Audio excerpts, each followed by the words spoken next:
E aí, pessoal, tudo bem? Eu sou o professor Júlio César e seja bem-vindo ao canal Estudando Matemática. Nesse vídeo nós vamos responder a seguinte pergunta: como determinar a fração geratriz da dízima periódica abaixo? E aqui nós temos a seguinte dízima periódica: 0,01222 e esse algarismo 2 se repete infinitamente. E é por isso que existe um traço na horizontal logo acima do algarismo. Esse traço significa que esse algarismo vai se repetir infinitamente. E ao responder a esta pergunta, nós estaremos contemplando uma das habilidades da BNCC do 8º ano do ensino fundamental, que se refere a reconhecer e utilizar procedimentos para a obtenção de uma fração geratriz para uma dízima periódica. E no caso desse exemplo, nós vamos utilizar algumas equações para determinar qual é a fração geratriz dessa dízima periódica. Ou seja, qual é a fração na qual eu vou dividir o numerador pelo denominador, que vai ter como resultado este número que é uma dízima periódica. Mas antes de responder a esta pergunta, já deixe o seu like nesse vídeo e não se esqueça de se inscrever no canal. Assim você fica por dentro de todas as novidades que são postadas aqui diariamente. Então vamos analisar agora como nós podemos responder a esta pergunta. Nesse vídeo nós vamos escrever a seguinte dízima periódica na forma de fração, a dízima 0,012, de forma que esse 2 se repete infinitamente, da seguinte maneira: 0,01222 e essas reticências representam que esse algarismo 2 se repete infinitamente. E para escrever esta dízima na forma de uma fração, a primeira coisa que nós vamos fazer é igualar esta dízima à letra x. E essa letra x que será a fração geratriz que nós vamos determinar. Mas para isso nós precisamos fazer algumas alterações nessa equação.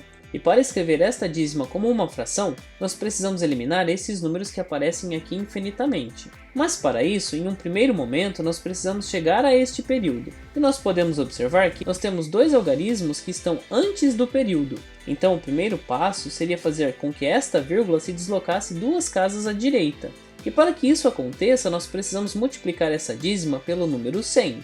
Mas se nós vamos multiplicar aqui o membro direito da igualdade por 100, nós precisamos multiplicar também o membro esquerdo. E desse modo nós teremos o seguinte: 100 vezes x, que deve ser igual a 100 vezes essa dízima periódica. E no caso de 100 vezes x, nós teremos 100x. E no caso da dízima, como nós estamos multiplicando por 100, a vírgula vai se deslocar duas casas para a direita. E nós teremos o seguinte número, 1,222, que ainda é uma dízima periódica. E como nosso objetivo é eliminar essas casas que se repetem infinitamente, nós vamos precisar comparar duas igualdades. Mas aqui nesse ponto nós ainda não conseguimos subtrair a primeira equação da terceira, porque assim nós não eliminaríamos todas as casas decimais que nós temos aqui após a vírgula, uma vez que elas são diferentes. Aqui nós temos 2, 2, 2 e aqui nós temos 0, 1, 2, 2, 2. E para isso nós precisamos fazer mais uma alteração aqui nesta igualdade, e nós vamos multiplicar essa igualdade novamente por 10. E ao multiplicar 100x por 10, o nosso resultado será igual a 1000x. Mas como aqui no membro esquerdo eu multipliquei por 10, no membro direito eu vou fazer a mesma coisa. E ao multiplicar esta dízima por 10, nós vamos fazer com que a vírgula se desloque uma casa à direita. E nós teremos 12,222. Agora nesse ponto, as equações que nós vamos utilizar são essas duas últimas. Porque agora nós já podemos observar que as casas decimais que aparecem após a vírgula aqui nas duas dízimas, elas são exatamente as mesmas, e se nós fizermos uma subtração, elas vão se eliminar. Portanto, nós vamos considerar inicialmente esta última equação, na qual nós temos que 1000x é igual a 12,222, e esse 2 se repete infinitamente, e nós vamos escrever esta equação aqui, e nós vamos considerar também esta outra equação, na qual nós temos que 100x é igual a 1,222, com o 2 se repetindo infinitamente, e nós vamos escrevê-la aqui embaixo. Agora, neste ponto, nós conseguimos resolver uma subtração. Nós vamos subtrair a segunda equação da primeira.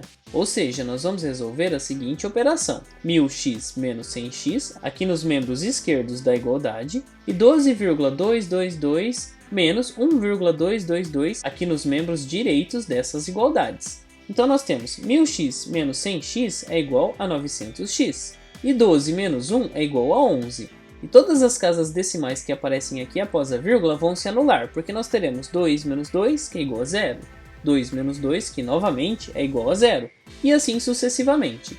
E nós teremos 11,0000, e nós teríamos infinitos zeros.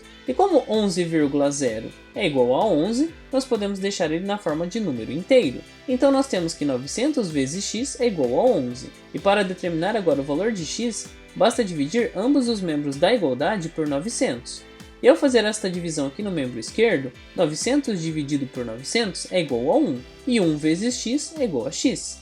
E no membro direito nós teremos 11 dividido por 900. Que pode ser escrito na forma da seguinte fração, 11/900. E dessa forma, nós conseguimos isolar x e nós verificamos que a fração geratriz é igual a 11/900. E para verificar se nós escrevemos a fração geratriz corretamente, basta dividir 11 por 900, e vocês vão observar que o resultado será igual a 0,01222 e nós teremos infinitos 2. E como o 2 representa o período dessa dízima, nós colocamos aqui um traço na horizontal logo acima do número 2. E é importante ressaltar mais um detalhe. A fração 11/900 ela já está na sua forma irredutível, porque o número 11 representa um número primo, ou seja, ele só é múltiplo de 1 e dele mesmo, de forma que ele tem exatamente dois divisores. E o único divisor que é comum entre o 11 e o 900 é o próprio número 1. Portanto, essa fração já está na forma irredutível, e ela representa a fração geratriz dessa dízima periódica que nós tínhamos. E você conseguiu compreender por meio desse exemplo como nós podemos determinar a fração geratriz de uma dízima periódica? Se você ainda está com alguma dificuldade, eu vou deixar aqui um card com o vídeo anterior desta série, na qual eu resolvo alguns exemplos que são um pouco mais simples. No entanto, sinta-se à vontade para escrever aqui nos comentários as suas dúvidas. E escreva também caso você conheça uma outra estratégia de determinar a fração geratriz dessa dízima periódica. Caso você goste desse tipo de vídeo ou de vídeo nos quais eu resolvo problemas de matemática, não se esqueça de se inscrever no canal, assim você fica por dentro de todas as novidades postadas aqui diariamente. Confira também as playlists que eu vou deixar listadas aqui no final do vídeo. Muito obrigado pela sua atenção e até os próximos vídeos.